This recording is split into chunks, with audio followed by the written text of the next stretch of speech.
வணக்கம் நண்பர்கள், எல்லாரும் எப்படி இருக்கீங்க? நான் ரொம்ப நல்லா இருக்கேன். இன்னைக்கு வந்து ஆகஸ்ட் மாதம் 1ஆம் தேதி. எப்பயுமே வந்து நம்ம ரெகுலராக ஒவ்வொரு மாதத்துக்கும் 1ஆம் தேதி அன்னையிலேருந்து 30ஆம் தேதி அந்த மாதம் எண்டு வரைக்கும் நம்ம வந்து 1 மந்த் சேவிங் சேலஞ்ச் வந்து பார்ப்போம். இந்த டைம் வந்து ஆகஸ்ட் மாதத்துக்கான ஒரு மாதம் சேவிங்ஸ் வந்து என்ன பண்ண போகிறோம் அப்படின்றத வந்து இந்த வீடியோவில் பார்க்கலாம். இது கூடவே வந்துட்டு ஒரு நாளில் தங்கம் வாங்க முடியுமா அப்படின்னு கேட்டிங்கன்னா கண்டிப்பாக முடியும். நான் வாங்கியிருக்கேன். ஸோ அதை பற்றின வீடியோ வந்து கண்டிப்பாக உங்களுக்கு வேணும் அப்படின்னா நீங்கள் வந்து கமெண்ட்டில் சொல்லுங்கள், நான் வந்து எடுத்து போஸ்ட் பண்ணுறேன். ஏன்னா இப்போ ஆடிப்பெருக்கு வருது, அதுக்கு வந்து நம்ம வாங்குறதுக்கு வந்து ட்ரை பண்ணணும். ஏதாவது ஒன்று தங்கத்தில் வாங்கணும்னு நினைக்கிறவங்களுக்கு வந்து அது ரொம்பவே யூஸ்ஃபுல்லாக இருக்கும். ஸோ வந்துட்டு உங்களுக்கு வேணும் அப்படின்னா கண்டிப்பாக கமெண்ட்டில் சொல்லுங்கள், நான் போஸ்ட் பண்ணுறேன். சேமிப்பு அப்படின்றது வந்து வாழ்க்கைக்கு ரொம்ப ரொம்ப ரொம்ப முக்கியம். இது வந்து ஒரு சிலர் வந்து உணர்ந்திருப்பீங்க, ஒரு சிலர் வந்து இப்போ தான் ஸ்டார்டிங் ஸ்டேஜில் இருப்பீங்க. சேமிப்பா அதெல்லாம் தேவையில்லை, ஜாலியாக என்ஜாய் பண்ணணும், செலவு பண்ணணும் அப்படின்ற மாதிரியான ஒரு சிலர் வந்து அந்த மாதிரி மென்டாலிட்டியில் இருப்பீங்க. ஸோ நம்ம வந்து சேமிப்பு அப்படின்றது வந்து வாழ்க்கைக்கு ரொம்ப ரொம்ப ரொம்ப முக்கியம் அப்படின்றத வந்து நம்ம பட்டு தெரிஞ்சுக்கணும் அப்படின்னா அது கொஞ்சம் வந்து டைம் எடுக்கும். நம்ம வந்து ஏற்கனவே இதெல்லாம் அனுபவித்து சேமிப்பு அப்படின்றது வந்து எவ்வளோ முக்கியம் அப்படின்னு சொல்லிட்டு அந்த ப்ராக்டிக்கலாக ஃபீல் பண்ணவங்க சொல்கிறப்போ நமக்கு வந்து அதையுமே கொஞ்சம் எடுத்துக்கிட்டு சேமிக்க ஆரம்பிக்கிறோம். அப்படின்றப்போ கண்டிப்பாக நம்ம வாழ்க்கையில் வந்து முன்னுக்கு வர்றதுக்கு வந்து ரொம்பவே ஹெல்ப்ஃபுல்லாக இருக்கும். பணம் அப்படின்றது வந்து ஈஸியாக நம்ம வந்து சம்பாதிக்கிறோம். இப்போ எல்லாம் பார்த்தீங்கன்னா ரொம்ப சுலபமாகவே வந்து ரொம்ப அசால்ட்டாகவே 50,000 1,00,000 அப்படியெல்லாம் சம்பளம் வாங்குறவங்கலாம் இருக்கிறோம். அப்படி இருக்கிறப்போ அதை வந்து கொஞ்சமாவது சேமிக்கிறோம் அப்படின்றது தான் வந்து பெருமை. நம்ம இவ்வளோ சம்பளம் வாங்குகிறோம் அப்படின்றது வந்து பெருமை கிடையாது. நம்ம வந்து அதில் எந்த அளவுக்கு முக்கியத்துவம் சேமிப்புக்கு வந்து முக்கியத்துவம் கொடுத்து நம்ம வந்து சேமிச்சிட்ருக்குறோம், நம்ம ஃப்யூச்சருக்காக நம்ம பசங்களுக்காக என்ன பண்ணுறோம் அப்படின்றதுல தான் வந்து பெருமையே இருக்குது. அதனால் கண்டிப்பாக ஒரு குறிப்பிட்ட தொகை வந்து சேமிக்கிறதுக்கு வந்து பாருங்கள். வருமானத்தில் வந்து ஒரு சின்ன அமௌண்ட்டாவது எனக்கு வந்து ஒரு சிலர் வந்து சொல்லுவோம் இல்லையா, எனக்கு வந்து ஒரு 10,000 தான் சம்பளம் அப்படின்னு சொல்லிட்டு. அப்படி இருக்கிறப்போ நமக்கு வந்து 10,000 தான் சம்பளம் அப்படின்னா அது அப்படியே நிரந்தரமாக இருந்துட போகிறது கிடையாது, கொஞ்சம் கொஞ்சமாக அதிகரிக்கும் இல்லையா. அதனால் அந்த 10,000க்கு தகுந்தது மாதிரி நம்ம கொஞ்சம் கொஞ்சமாக சேமிக்க ஆரம்பிப்போம். 10,000க்கு ஒரு 500 இல்லை அட்லீஸ்ட் ஒரு 100 200 இப்படியாவது சேமிப்போம். சேமிப்புன்றது வந்து உடனே எல்லாம் வந்துடாது. நம்ம வந்து கொஞ்சம் கொஞ்சமாக நம்ம வந்து ப்ராக்டிக்கலாக நம்ம வந்து பண்ணுறப்போ தான் அதை வந்து நமக்கு இன்ட்ரெஸ்ட் வரும், சேமிக்க ஆரம்பிப்போம். ஸோ கண்டிப்பாக வந்துட்டு உங்களுடைய வருமானத்தில் ஒரு சின்ன அளவாவது சேமிக்கிறதுக்கு வந்து முயற்சி பண்ணுங்கள். அந்த சேமிப்பு அப்படின்றது வந்து நீங்கள் வந்து பண்ண ஆரம்பிச்சிட்டிங்க அப்படின்றப்போ நமக்கு வந்து நாள் ஆக ஆக சரி ஓகே நம்மளாலையுமே முடியுது, இன்னும் கொஞ்சம் அதிகப்படுத்துவோம். சேமிப்பை வந்து பண்ணுறவங்களுக்கு வந்து அந்த ஐடியா தான் வரும். இல்லை இவ்வளோ சேமிக்கிறேன், கொஞ்சம் குறைச்சிக்கலாம் அப்படின்ற மாதிரி எண்ணம் வராது. இப்போ இந்த மாதம் வந்து இந்த அமௌண்ட்டு சேமிச்சிருக்கேன்னா ஓகே நல்லா இருக்கே, நம்ம அடுத்த மாதம் வந்து இன்னும் கொஞ்சம் அதிகமாக சேமிப்போம் அப்படின்ற எண்ணம் தான் வரும். கண்டிப்பாக ட்ரை பண்ணி பாருங்கள். இப்போ போன மாதத்துக்கு வந்து நம்ம சேவிங் சேலஞ்சு கொடுத்துருந்தோம். அதில் வந்து ஒரு 4,000 கிட்ட சேமிக்கணும் அப்படின்னு சொல்லிட்டு சொல்லியிருந்தோம். அதில் வந்து யார் யார் வந்து அந்த டார்கெட் வந்து ஃபினிஷ் பண்ணீங்க, இல்லை உங்களால் எப்படி வந்து சேமிக்க முடிஞ்சுது, எவ்வளோ அமௌண்ட்டு சேமிக்க முடிஞ்சுது அப்படின்றதெல்லாம் வந்து கமெண்ட்டில் ஷேர் பண்ணுங்கள். எப்பயும் போல் நம்ம வந்து கமெண்ட்டில் வந்து தெரியப்படுத்திக்கலாம். அதை வந்து பார்க்குற அடுத்தவங்களுக்குமே வந்து ஒரு உற்சாகப்படுத்தின மாதிரி இருக்கும். ஸோ கண்டிப்பாக அதை வந்து செய்யுங்க. அடுத்து இந்த மாத செலவுகள் வந்து அதிகம் அப்படின்றதுனால நம்ம சேமிப்பையுமே கொஞ்சம் குறைச்சி தான் பண்ண போகிறோம். ஏன் இந்த மாத செலவுகள் அதிகம் அப்படின்னு பார்த்தோம்னாக்கா, இது வந்து இந்த ஃபெஸ்டிவல் நிறைய வருது இல்லையா, ஆடிப்பெருக்கு, அதுக்கடுத்து ஆடி 28, ஆடிப்பூரம், வரலட்சுமி நோன்பு, இப்படி வந்து பல விசேஷங்கள் வந்து இதில் வர்றதுனால அதுக்கேற்றது மாதிரி செலவுகளும் வந்து கொஞ்சம் கூட இருக்கும். அதனால நம்ம சேமிப்பை வந்து இந்த திருப்பு பண்ணாமல் இருக்க போகிறதில்ல, கொஞ்சம் குறைச்சி பண்ணலாம். அது என்ன அமௌண்ட் அப்படின்னு சொல்லி பார்க்கலாம். இந்த மாதத்துக்கான சேவிங் டார்கெட் அப்படின்னு சொல்லி பார்த்தீங்கன்னா ஒரு 3,000 வந்து சேமிக்க போகிறோம். இந்த 3,000 அப்படின்றது வந்து ஒரு சிலருக்கு வந்து ஒரு சின்ன அமௌண்ட்டாக இருக்கலாம், ஒரு சிலருக்கு வந்து என்னங்க 3,000 சொல்கிறீங்க அப்படின்ற மாதிரி இருக்கும். அப்படி நினைக்கிறவங்க வந்து ஒரு ஸ்டார்டிங்கில் ஒரு 500 1000 அப்படின்னு உங்களால் எந்த அளவுக்கு முடியுதோ அதை வந்து சேமிக்க ட்ரை பண்ணுங்கள். நான் முன்னாடியே சொன்னது தான், நம்ம வந்து கொஞ்சம் ஒரு அடி எடுத்து வைக்கிறப்போ நமக்கு அது வந்து நிறைய உற்சாகத்தை வந்து கொடுக்கும். சரி ஓகே என்னாலையும் முடியுது, இன்னும் கொஞ்சம் அதிகப்படுத்துவோம். இந்த டைம் வந்து ஒரு 500 சேமிச்சிருக்கோம், அதுக்கு அடுத்த மாதம் வந்து ஒரு 600 சேமிப்போம், இல்லை ஒரு 1000 சேமிப்போம் அப்படின்னு சொல்லிட்டு நம்மளுடைய செலவுகள் வந்து பார்க்க ஆரம்பிப்பீங்க. எந்த அளவுக்கு நம்ம வந்து செலவு பண்ணுறோம், எப்படி வந்து சேமிக்கிறது அப்படின்ற மாதிரி உங்களுக்கு வந்து ஒரு ஐடியா கிடைக்கும். முக்கியமாக வந்து சேமிக்கணும் சேமிக்கணும் அப்படின்னு சொல்கிறது ஒரு பக்கம் இருந்தாலும், நம்மளுடைய சேமிப்பை வந்து எப்படி கண்டுபிடிக்கிறது அப்படின்றது வந்து நான் பல வீடியோவில் சொல்லியிருக்கேன். வரவு செலவு கணக்கு எழுதுங்க.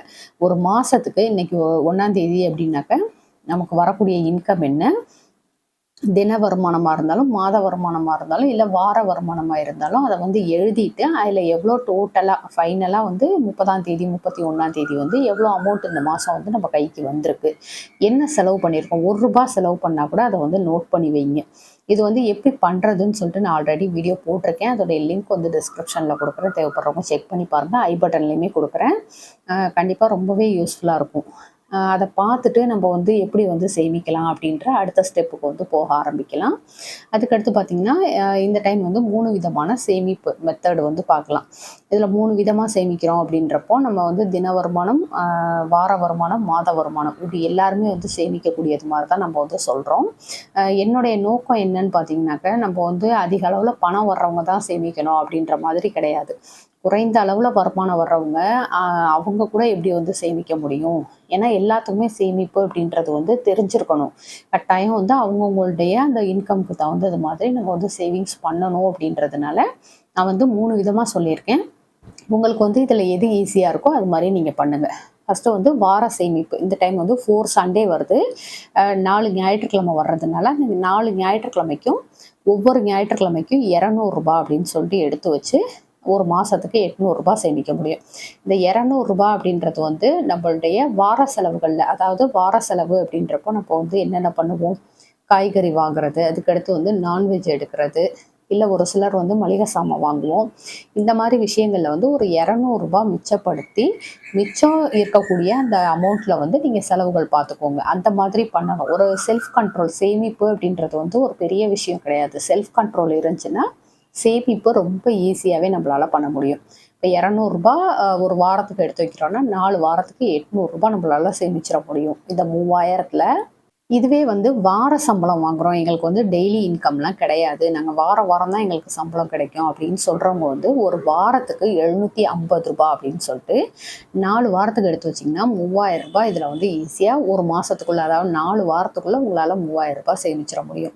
இந்த ₹750 அப்படின்றது வந்து வார சம்பளம் வர்றப்போ நமக்கு வந்து ஒரு பெரிய சுமையாக தெரியாது. இதை ஃபஸ்ட்டு எடுத்து வச்சுட்டு அதுக்கடுத்து வந்து மிச்சம் இருக்கக்கூடிய அமௌண்ட்டில் வந்து நம்மளுடைய செலவுகள் வந்து பார்க்கலாம்.